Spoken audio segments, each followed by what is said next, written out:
Here is warning the children of Israel in Deuteronomy, which means the second law.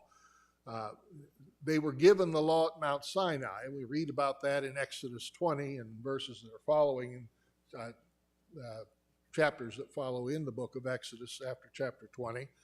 But here in Deuteronomy, after the 40 years of wandering in the wilderness, they are poised to enter into the promised land, but they're going to go in there without Moses.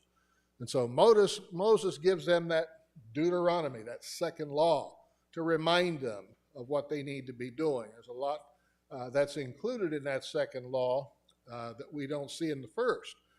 That is extra that God has given him to say. And this is one of the things he says.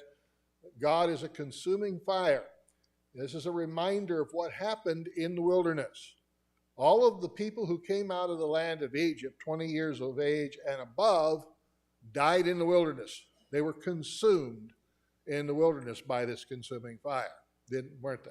With the only exception being Joshua and Caleb. Even Moses was not allowed to enter into the promised land for the reasons of making some mistakes. He made especially one particularly large error. God said, "You did not sanctify me before the people.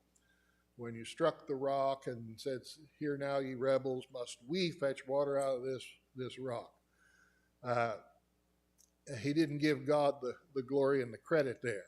"Must the Lord fetch the water out of the rock for you?" would have been better. And then speak to the rock instead of striking it, as God commanded.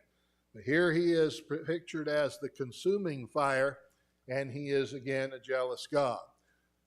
There's a passage of scripture that's rather unclear in the book of James in the New Testament, and different translations render it differently.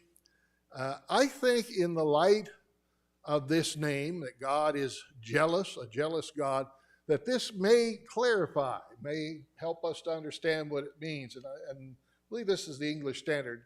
Do you think